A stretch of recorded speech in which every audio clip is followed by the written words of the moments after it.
एक बहुत ही बड़े उद्योगपति का पुत्र कॉलेज में अंतिम वर्ष की परीक्षा की तैयारी में लगा रहता है। तो उसके पिता उसकी परीक्षा के विषय में पूछते हैं तो वो जवाब में कहता है कि वो हो सकता है कॉलेज में अव्वल आऊं। अगर मैं अव्वल आया तो मुझे वो महंगी वाली कार ला दोगे जो मुझे बहुत पसंद है। तो पिता खुश होकर कहते हैं, क्यों नहीं, अवश्य ला दूंगा। ये तो उनके लिए आसान था। उनके पास पैसों की कोई कमी नहीं थी।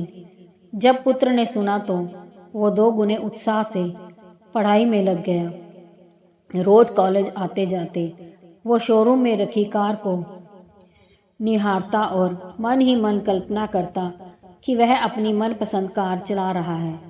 दिन बीतते गए और परीक्षा खत्म हुई। परिणाम आया, वो कॉलेज में अव्वल आया। उसने कॉलेज से ही पिता को फोन लगाकर बताया कि वे उसका इनाम कार तैयार रखें, मैं घर आ रहा हूँ। घर आते आते वो ख्यालों में गाड़ी को घर के आंगन में खड़ा देख रहा था।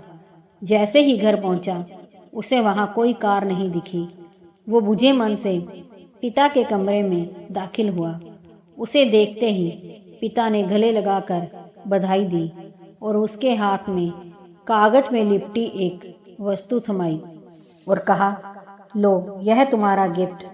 पुत्र ने बहुत ही अनमने दिल से गिफ्ट हाथ में लिया और अपने कमरे में चला गया। मन ही मन पिता को कोसते हुए उसने कागज खोलकर देखा। उसमें सोने के कवर में रामायण दिखी। ये देखकर अपने पिता पर बहुत गुस्सा आया, लेकिन उसने अपने गुस्से को सहमित कर एक चिट्ठी अपने पिता के नाम लिखी कि जो पिताजी, आपने मुझे कार गिफ्ट ना देकर ये रामायण दी, शायद इसके पीछे आपका कोई अच्छा राज छिपा होगा। लेकिन मैं यह घर छोड़कर जा रहा हूँ और तब तक वापस नहीं आऊँगा जब तक मैं बहुत पैसा ना कमा लूँ। और चिट्ठी रामायण के साथ पिता के कमरे में रखकर घर छोड़कर चला गया। समय बीतता गया। पुत्र होशियार था, होनहार था, जल्दी ही बहुत धनवान बन गया। शादी की और शान से अपना जीवन जीने लगा। कभी कभी उसे अपने पिता की याद आ जाती तो उसकी चाहत पर पिता से गिफ्ट ना पाने की खीज हावी हो जाती। वो सोचता, माँ के जाने के बाद मेरे सिवा उनका कौन था। इतना पैसा रहने के बाद भी मेरी छोटी सी इच्छा भी पूरी नहीं की। यह सोचकर वो पिता से मिलने से कतराता था। एक दिन उसे अपने पिता की बहुत याद आने लगी। उसने सोचा, पिता को फोन लगाया, बहुत दिनों बाद पिता से बात कर रहा हूँ। ये सोच धड़कते दिल से रिसीवर थामे खड़ा रहा। तभी सामने से पिता के नौकर ने फोन उठाया और उसे बताया कि मालिक तो 10 दिन पहले स्वर्ग सिधार गए और अंत तक तुम्हें याद करते रहे और रोते हुए चल बसे। जाते जाते कह गए कि मेरे बेटे का फोन आया तो उसे कहना कि आकर अपना व्यवसाय संभाल ले। तुम्हारा कोई पता नहीं होने से तुम्हें सूचना नहीं दे पाई।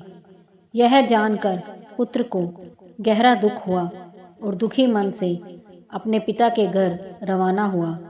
घर पहुंचकर पिता के कमरे में जाकर उनकी तस्वीर के सामने रोते हुए रुदे गले से उसने पिता का दिया हुआ गिफ्ट रामायण को उठाकर माथे पर लगाया और उसे खोल कर देखा।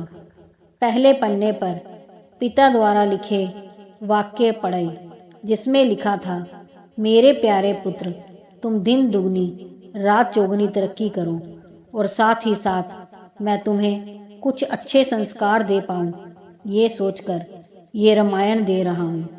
पढ़ते वक्त उस रामायण से एक लिफाफा सरक कर नीचे गिरा, जिसमें उसी गाड़ी की चाबी और नगद भुगतान वाला बिल रखा हुआ था। ये देखकर उस पुत्र को बहुत दुख हुआ और धड़ाम से जमीन पर गिर रोने लगा। हम हमारा मन चाहा उपहार हमारी पैकिंग में ना पाकर उसे अनजाने में खो देते हैं। पिता तो ठीक है, ईश्वर भी हमें अपार गिफ्ट देते हैं, लेकिन हम अज्ञानी हमारे मनपसंद पैकिंग में ना देखकर पाकर भी खो देते हैं। दोस्तों, अगर कहानी पसंद आई हो तो लाइक, सब्सक्राइब, शेयर ज़रूर कीजिए।